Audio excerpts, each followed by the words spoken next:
ses engagements. Par ailleurs, il n'est pas inutile de souligner que le témoin Henri Yves Moulang a, au cours de sa déposition soutenue, sans être contredit, que le prévenu Kamere, au condamnance lui enjoignant de payer en procédure d'urgence, lui a fait comprendre par un appel téléphonique qu'il devait tout faire, même en recourant aux réserves d'échange, pour payer le prestataire. De ce qui précède l'existence de l'intention criminelle dans les chefs du préveniment, sans équivoque.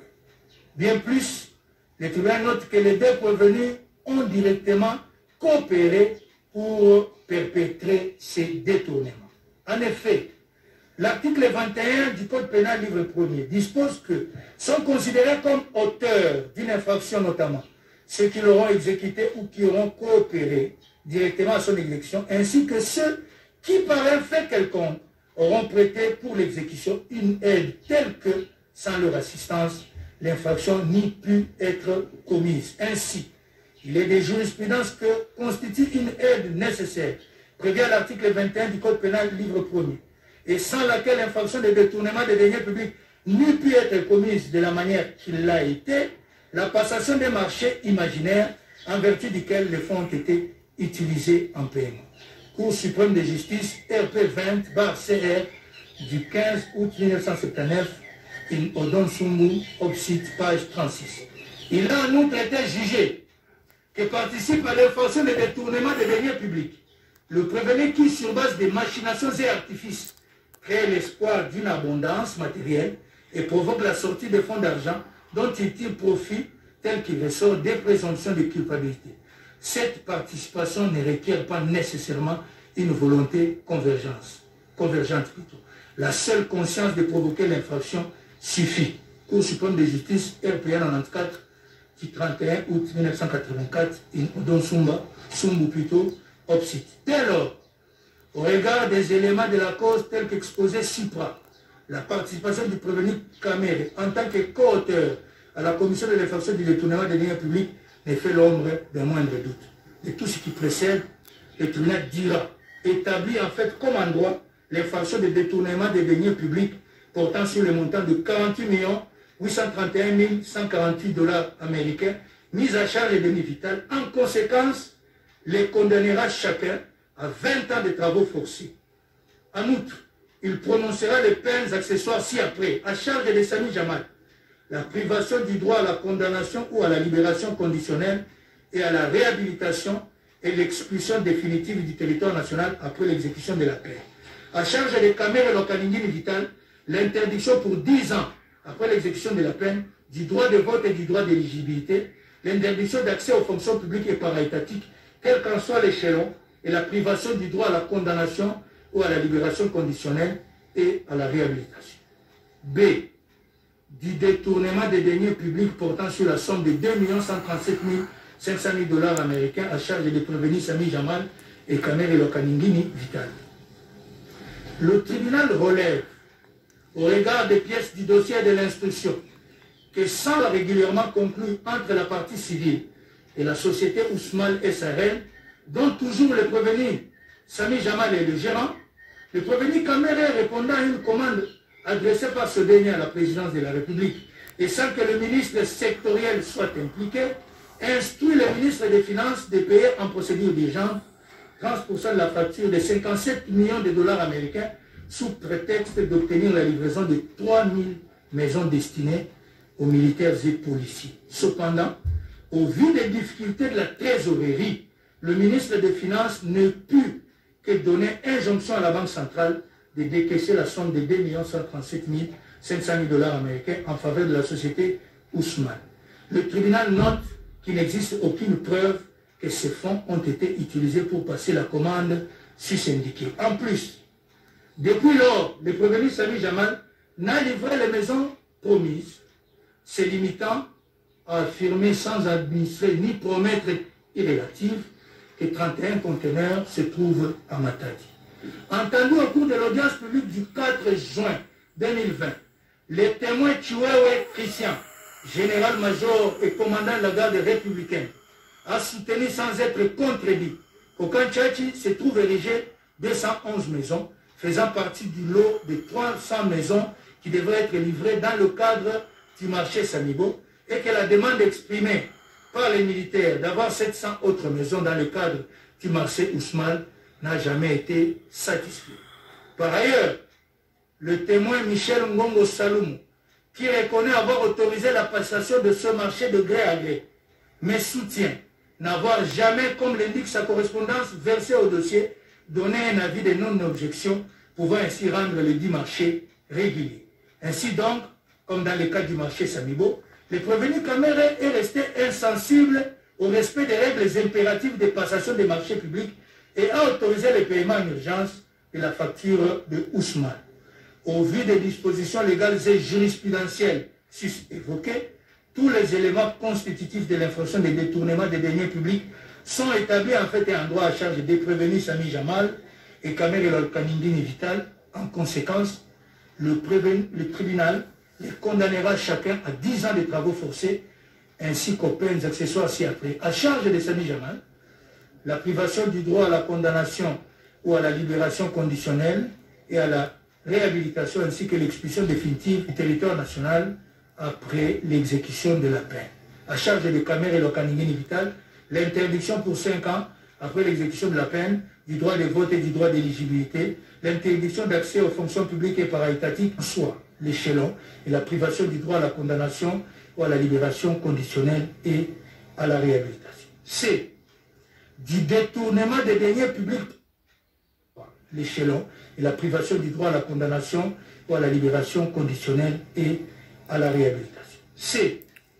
Du détournement des deniers publics portant sur la somme de 1 154 800 000 $ américains à charge des prévenus Kamere Lolkaningini Vital et Moïmando Lejano. De l'examen des pièces du dossier et de l'instruction de la cause, il ressort que sur l'instruction du prévenu Kamere, le témoin Ngunda Muzungu José, comptable public à la présidence de la République, a remis en date du 21 août 2019 la somme de 1 154 800 $ américains au prévenu Moïmando Lejano, chef de division chargé de l'import-export à la présidence de la République, ce pour procéder au dédouanement des conteneurs contenant des maisons préfabriquées. Cependant, le tribunal note que d'une part, le contrat de fourniture des susdites maisons n'ayant jamais été régulièrement conclu, l'avenant au contrat de la vie 2018 n'ayant jamais reçu l'avis de non-objection, comme l'a indiqué le témoin Michel Ngongo Saloum, directeur général AI de la Direction générale du contrôle des marchés publics, et d'autre part, en lisant les susdits contrats en vertu duquel le prévenu Kamere prétend avoir donné ses injonctions, il est stipulé à son article 6 que les frais afférents à la parfaite exécution du marché sont à charge du prestataire. Bien plus, il fait observer qu'une exonération douanière en vertu d'une décision du ministre des Finances prise à la requête du même prévenu a été accordée à Samibo. Ainsi, il résulte de ce qui précède que c'est sans soubassement juridique, légal ou contractuel, que ce dernier a ordonné le décaissement de ces fonds du trésor public. En plus, le tribunal relève que le prévenu Moïmando Lejano a reconnu avoir effectué des dépenses n'ayant aucun lien avec le dédouanement. Il affirme avoir payé son titre de voyage et fait face aux frais relatifs à sa restauration et son logement avec l'argent prétendument destiné au dédouanement des conteneurs, alors que paradoxalement, il était détenteur d'un ordre de mission signé par le prévenu Kamere. Le tribunal relève que le prévenu Moïma donne, sans le prouver, des détails sur les dépenses par lui effectuées, de tout ce qui précède, qui vient d'être dit. Et au regard des éléments du droit, des éléments de droit plutôt précédemment développés, le tribunal de CA constate que tous les éléments constitutifs de l'infraction de détournement des deniers publics sont réunis. Partant, il dira celle-ci établie en fait et en droit à charge des prévenus Kamere Lolkaningini Vital et Moïmando Lejano et les condamnera chacun à 2 ans de travaux forcés. Il prononcera à leur charge en plus les peines accessoires suivantes. L'interdiction pour 5 ans, après l'exécution de la peine, du droit de vote et du droit d'éligibilité. L'interdiction d'accès aux fonctions publiques, quel qu'en soit l'échelon, et la privation du droit à la condamnation ou à la libération conditionnelle et à la réhabilitation. D. Du blanchiment des capitaux à charge du prévenu Sami Jamal. En droit, la loi numéro 04/016 du 19 juillet 2004 portant lutte contre le blanchiment des capitaux et le financement du terrorisme dispose en ses articles 6 et 38, alinéa 9.2, que tout transfert vers l'étranger ou en provenance de l'étranger, des fonds, titres ou valeurs, pour une valeur égale ou supérieure à 10 000 $, doit être effectué par un établissement de crédit ou par son intermédiaire. En outre, sont considérés comme blanchiment des capitaux les actes ci-dessous commis intentionnellement: la conversion, le transfert ou la manipulation des deniers dans le but de dissimuler ou de déguiser l'origine illicite des dits biens, ou d'aider toute personne qui est impliquée dans la commission de l'infraction à échapper aux conséquences juridiques de ces actes. La dissimulation ou le déguisement de la nature, de l'origine, de l'emplacement, de la disposition du mouvement ou de la propriété réelle des biens. L'acquisition ou l'utilisation des biens par une personne qui sait, qui suspecte ou qui aurait dû savoir, dit bien, constitue un produit d'une infraction. Seront punis d'une amende dont le maximum est égal à 3 fois le montant de la somme blanchie, ceux qui auront effectué ou accepté des règlements en espèces pour des sommes supérieures au montant autorisé par la présente loi ou les textes réglementaires pris pour son application, et ceux qui auront contrevenu aux dispositions de l'article 6 relatives aux transferts internationaux de fonds. Il se dégage de ce qui précède que l'infraction de blanchiment peut être perpétrée du fait tout simplement de transférer frauduleusement plus de 10 000 $ ou en dissimulant les fonds d'origine illicite. Ainsi, cette dernière infraction de blanchiment requiert pour sa consommation la réunion des éléments que voici. L'existence d'une infraction. Le blanchiment suppose la réalisation antérieure d'une infraction. Cependant, la jurisprudence précise qu'il n'est pas nécessaire que la dite infraction ait été punie. Il suffit donc que le juge de fond constate l'existence de cette infraction antérieure.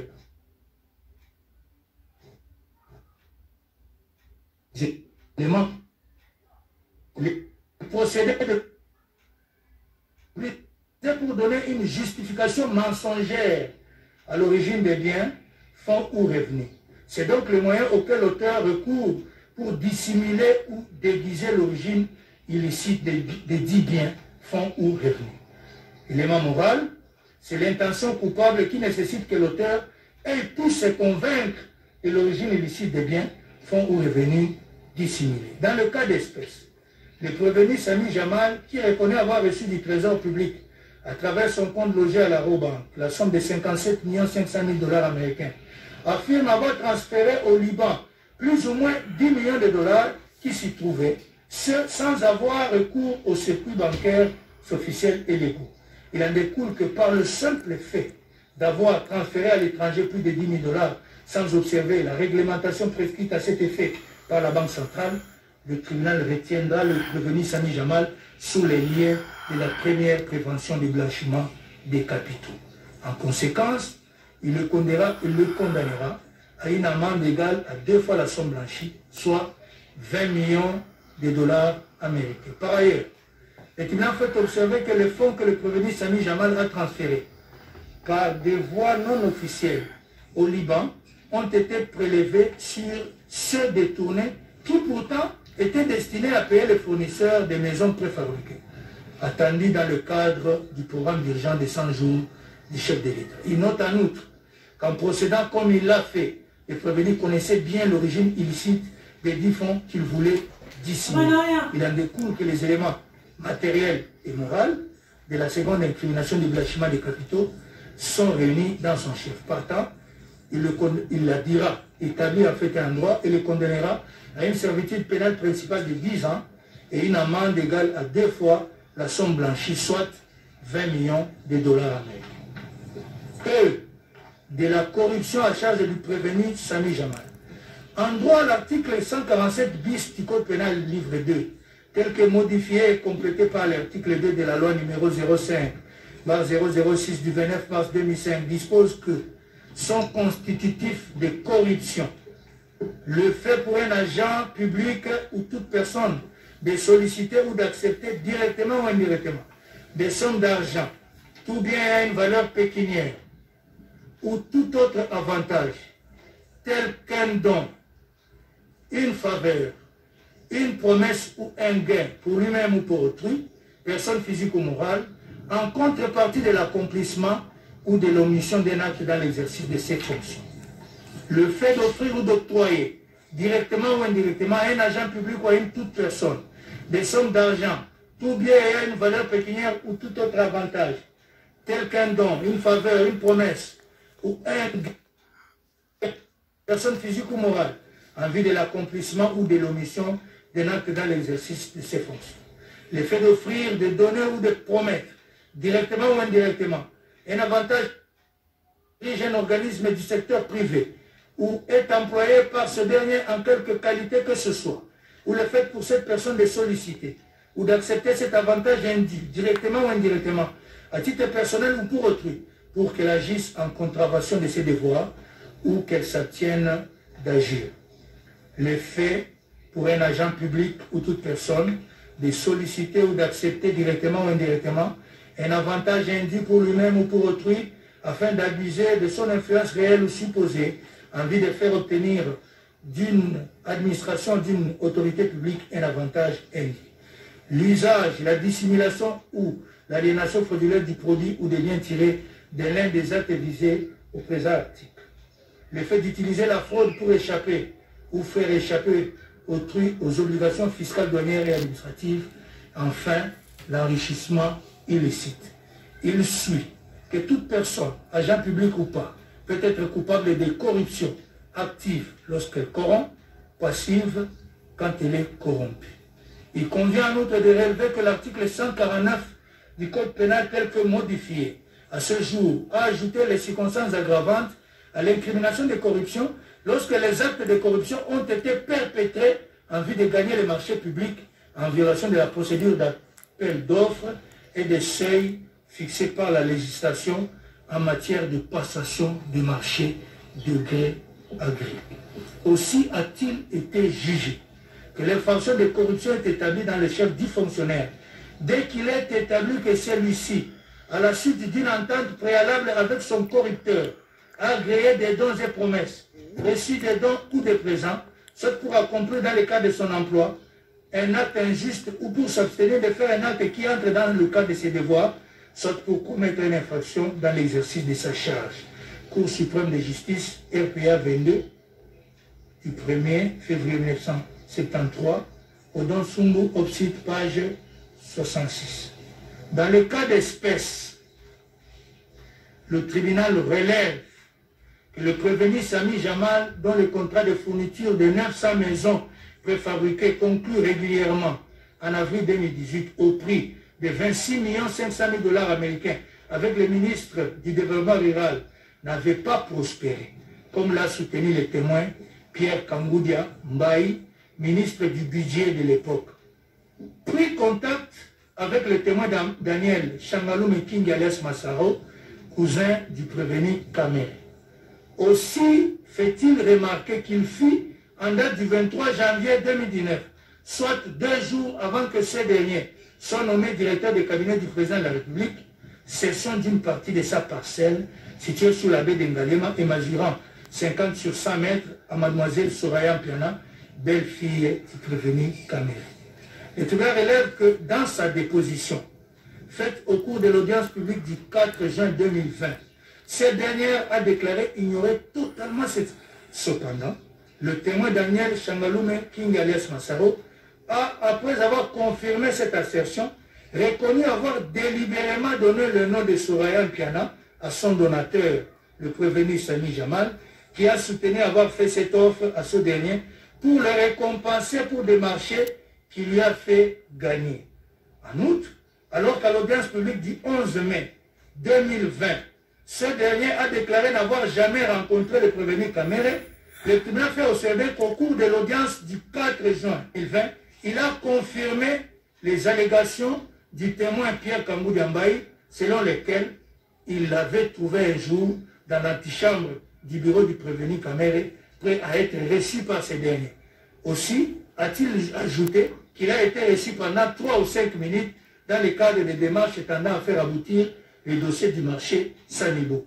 Bien plus, le tribunal note qu'en date du 25 avril 2020, le prévenu Sami Jamal a encore fait cession de sa concession mesurant 70 sur 100 mètres située sur la baie d'Engalema et a une valeur de 100 000 $ américains à Soraya Mpiana, représenté devant le conservateur des titres immobiliers par Massaro. Aussi relève-t-il que ce dernier a déclaré que mademoiselle Soraya ignorait toutes ces opérations. Cependant, le témoin Kilangalanga, conservateur des titres immobiliers d'Engalema au moment des faits, a lors de sa déposition au cours de l'audience publique du 4 juin 2020, soutenu avoir opéré la mutation en présence des partis, Massaro ayant représenté sans être contredit par Sami Jamal, il a donc représenté Soraya Piana. Il a en outre dit avoir remis le titre de Jamal au témoin Molendo Sakombi, ministre des Affaires foncières et membre de l'UNC, le parti politique dont le prévenu Kamere est le président. Et c'est lui, établi au nom de Soraya Piana, à Daniel Kanyemesha, chef de division du cadastre et proche du prévenu Kamere. Pour battre en brèche les dénégations de ce dernier, les témoins Kilangalanga a soutenu avoir annulé les certificats établis au nom de Soraya à la suite de la 16 janvier 2019, non pas à cause de l'opposition de ce dernier qui l'a mis au défi d'en produire la preuve, mais sur injonction du parquet saisi par Jamal pour corriger une erreur de l'emplacement du lieu cédé. Le tribunal relève que ce dernier n'a pas contesté cette affirmation. De ce qui vient d'être dit, il ressort que le prévenu Sami Jamal a fait toutes ses offres, non pas à Soraya Mpiana, mais certainement au prévenu Kamere, pour obtenir son implication dans l'attribution en sa faveur des marchés des maisons préfabriquées dont la procédure a du reste été décriée supra. Ainsi, le tribunal dira, établit en fait comme en droit les deux préventions de corruption mises à charge du prévenu Sami Jamal et le condamnera à une servitude pénale principale de 15 ans et à une amende de 1 million de francs congolais constants ou une servitude pénale subsidiaire de 6 mois. De la corruption à charge du prévenu Kamere Lokalingi, sans qu'il soit nécessaire de reprendre les développements juridiques exposés si haut, le tribunal fait observer qu'il résulte des pièces du dossier et de l'instruction de la cause que le témoin Kilangalanga a déclaré avoir reçu de Daniel Changalou Mekingi alias Massaro, cousin du prévenu Kamere, l'identité complète de Soraya Piana pour lui permettre d'établir les titres consécutifs aux sessions faites par le prévenu Sami Jamal et que ceux-ci ont été remis à un proche du prévenu Kamere, en l'occurrence M. Daniel Kanyemesha. Il en découle que le prévenu Kamere, par son silence, a bel et bien accepté ces offres qui, du reste, l'ont même poussé à ne pas observer la procédure légale prescrite en matière de passation des marchés publics comme plus haut démontré. Ainsi, pour le tribunal, l'infraction de corruption aggravée est également établie en fait et en droit à sa charge. Par conséquent, il le condamnera à 15 ans de servitude pénale principale et à une amende de 1 million de francs congolais constants ou 6 mois de servitude pénale subsidiaire. Par ailleurs, l'article 20 du Code pénal livre 1er dispose que lorsque le même fait constitue plusieurs infractions, la peine la plus forte sera seule prononcée. Lorsqu'il y a concours de plusieurs faits constituant chacun une ou plusieurs infractions, le juge prononcera une peine pour chaque fait et il cumulera les peines prononcées sous réserve de l'application des dispositions suivantes, notamment la peine de mort et la servitude pénale à perpétuité absorbent toute peine privative de liberté et la somme des peines de servitude pénale à temps ne pourront dépasser 20 ans. Ainsi, il est des jurisprudences qui sont en concours matériel les infractions qui ne sont pas liées par l'unité d'intention. Cour suprême de justice RP 23/CR du 26 janvier 1981, in Odo Sumbu, Opsite, page 23. Aussi relève le tribunal, ne sont en concours idéal que les infractions de blanchiment de capitaux. Aussi relève le tribunal, ne sont en concours idéal que les infractions de blanchiment de capitaux commises par le prévenu Sami Jamal, car liées par l'unité d'intention criminelle, tandis que toutes les autres infractions sont en concours matériel. Il en découle que pour celles qui sont en concours idéal, le tribunal fera application du principe d'expression pénale, alors que pour les autres, il cumulera les peines sans préjudice des restrictions légales 6 évoquées. Par ailleurs, le tribunal note que du prescrit de l'article 14 du Code pénal livre 1er, il ressort que la confiscation spéciale s'applique aux choses qui ont été produites par l'infraction. À ce propos, la doctrine enseigne que les choses produites par l'infraction toujours être confisquées, quels que soient les propriétaires, et elle précise que d'une part, le prononcé de la confiscation est une obligation pour le juge qui ne peut se dispenser de l'infliger parce qu'il existerait des circonstances atténuantes, et d'autre part, la confiscation n'est pas subordonnée à l'existence de la saisie préalable. Les juges devant tout simplement vérifier si les conditions qui la prescrivent sont réunies. Mineur, Opsite, page 32 et 53. Dans le cas sous examen, le tribunal relève que les prévenus et leurs proches se sont illicitement enrichis en acquérant, concomitamment avec la commission des infractions, certains biens qui, indubitablement, au vu des professions et revenus normaux de leurs propriétaires, que ceux-ci peuvent leur procurer, sont les produits des dites infractions. Dès lors, comme l'a requis l'organe de la loi, il prononcera leur confiscation. En outre, l'article 85 du Code de procédure pénale dispose que l'arrestation immédiate peut être ordonnée s'il y a lieu de craindre que le condamné ne tente de se soustraire à l'exécution de la peine et que celle-ci soit de 3 mois de servitude pénale au moins. Dans le cas d'espèce, le tribunal relève qu'étant condamné à 2 ans ferme de travaux forcés, le prévenu Moïse Mando Lejanon risque de se soustraire par la fuite à l'exécution de cette peine. Ainsi, il ordonnera son arrestation immédiate. De tout ce qui précède, il recevra l'action civile, la dira fondée et allouera à la partie civile les luttes équitées à l'équivalent en francs congolais de 150 millions de dollars américains, estimant que le montant de 200 millions de dollars sollicités est exorbitant. Néanmoins, il n'ordonnera pas la restitution telle que sollicitée par la partie civile, motif pris de ce que les fonds détournés ne sont pas saisis. En effet, il a été jugé que l'ordre public et entraîne cassation partielle avec renvoi les moyens pris de la violation de l'article 15 du Code pénal livre 1er, en ce que l'arrêt a ordonné la restitution des biens non saisis. Cour suprême de justice, RP 360/361, du 29 juillet 1980, in Odon Sumbu, Opsite, page 50. S'agissant de l'action réconventionnelle introduite par le prévenu Sami Jamal, bien que recevable, elle sera déclarée non fondée en ce que les faits mis à sa charge sont établis. De tout ce qui vient d'être dit, le tribunal condamnera le prévenu au fait de la présente instance à raison du tiers de chacun. Par ces motifs, le tribunal statuant publiquement et contradictoirement à l'égard de toutes les parties, vu la Constitution de la République, spécialement sur l'article 162, vu la loi organique numéro 13/011B du 11 avril 2013 portant organisation, fonctionnement et compétences des juridictions de l'ordre judiciaire, vu le code de procédure pénale, vu le code pénal en ses articles 5, 14, 145 et 147 bis, vu la loi numéro 04/016 du 19 juillet 2004 portant lutte contre le blanchiment des capitaux et le financement du terrorisme à ses articles 1.1, 6, 37 et 38 alinéa 9.2, vu la loi numéro 10/010 du 27 avril 2010 relative au marché public, vu le décret loi numéro 017/2002 du 3 octobre 2002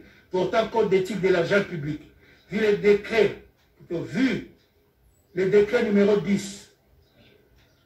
10/22 du 2 juin 2010 portant manuel des procédures de la loi relative au marché public, vu l'arrêté d'organisation judiciaire numéro 299/79 du 20 août 1979 portant règlement intérieur des cours, tribunaux et parquets en son article 150, le ministère public entendu reçoit les déclinatoires de compétences soulevés par le prévenu Sami Jamal, mais le dit non fondé. En conséquence, le rejette et se déclare compétent. Reçoit mais dit non fondé la fin de non-recevoir tirée de l'obscurité du libellé soulevé par le même prévenu. En conséquence, la rejette. Dit irrécevable l'exception d'inconstitutionnalité soulevée par les prévenus Sami Jamal et Kamere Lokaningini Vital. En conséquence, dit qu'il n'y a pas lieu à surséance.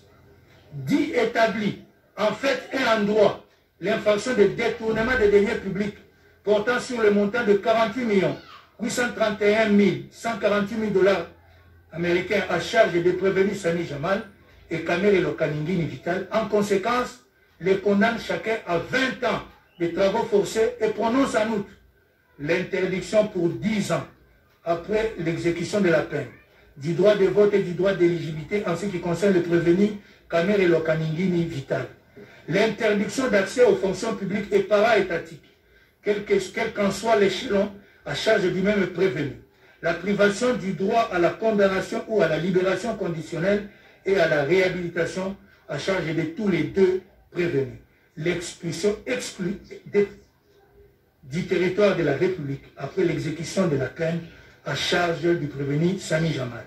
Dit établi en portant sur le montant de 2 137 500 $ américains à charge des prévenus Sami Jamal et Kamere Lokaningini Vital. En conséquence, les condamne chacun à 10 ans de travaux forcés et prononce en outre l'interdiction pour 5 ans après l'exécution de la peine du droit de vote et du droit d'éligibilité en ce qui concerne le prévenu Kamere Lokaningini Vital, l'interdiction d'accès aux fonctions publiques et para-étatiques, quel qu'en soit l'échelon à charge du même prévenu, la privation du droit à la condamnation ou à la libération conditionnelle et à la réhabilitation à charge de tous les deux prévenus, l'expulsion définitive du territoire national après l'exécution de la peine contre le prévenu Sami Jamal. Dit établi en fait comme en droit à charge des prévenus Kamere Lokaningini Vital et Moui Mandole, Janon, l'infraction de détournement des deniers publics portant sur la somme de 1 154 800 $ américains. En conséquence, les condamne chacun à 2 ans de travaux forcés et prononce en outre contre tous deux l'interdiction pour 5 ans après l'exécution de la peine du droit de vote et du droit d'éligibilité, l'interdiction d'accès aux fonctions publiques et para-étatiques, quel qu'en soit l'échelon, la privation du droit à la condamnation, à la libération conditionnelle et à la réhabilitation. Dit établi en fait et en droit les deux préventions de blanchiment des capitaux mises à charge du prévenu Sami Jamal et le condamne pour la première à une amende de 20 millions de $ américains et pour la seconde à 10 ans de servitude pénale principale et une amende de 20 millions de $ américains.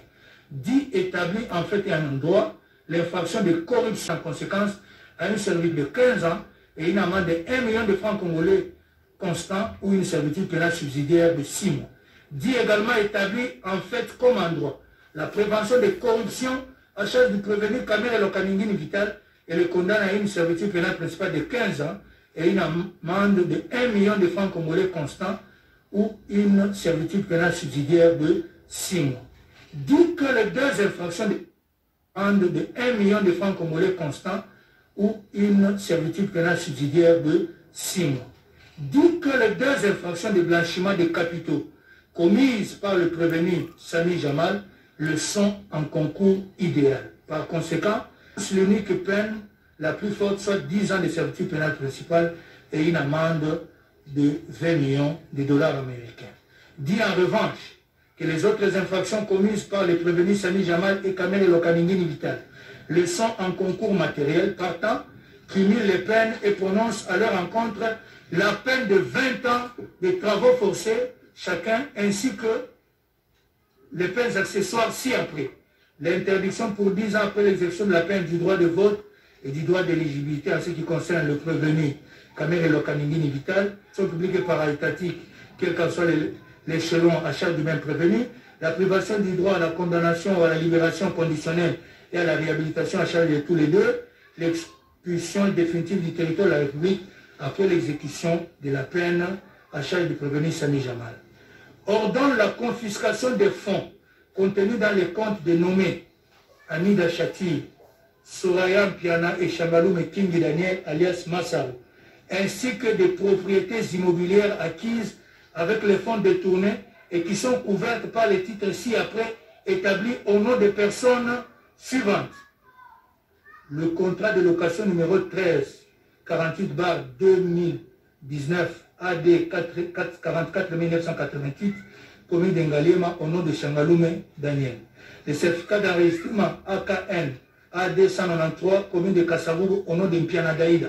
Le certificat d'enregistrement AGL 547 folio 171 AD 5082, commune de la Gombe au nom de Changalume Daniel.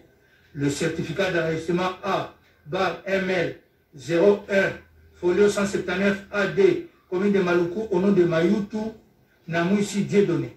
Le certificat d'enregistrement NN 45 folio 33 AD 71860, commune de Lancélé au nom de Hamida Chatir Kamere.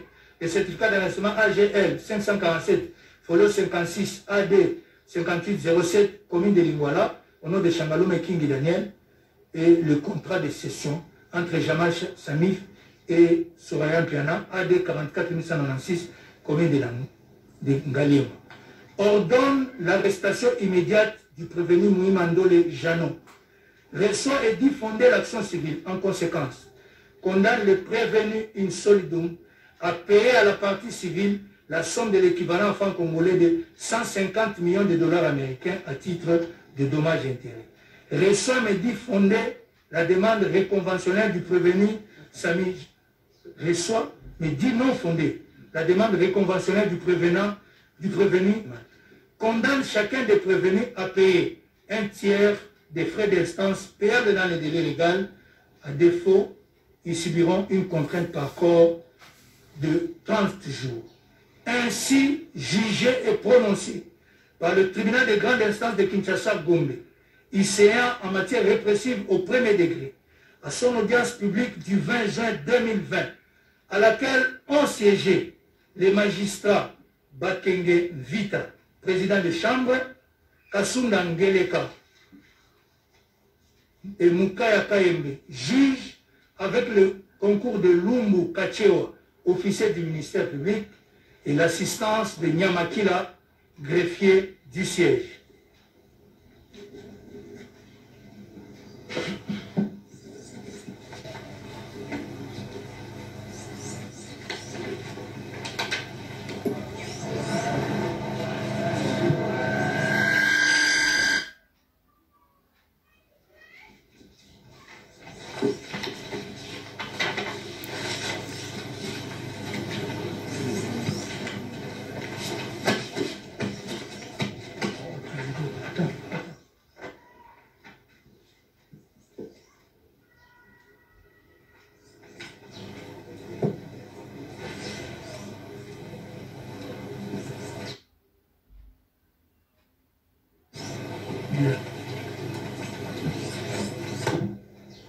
L'extrait des rôles étant épuisé, l'audience de séjour est levée.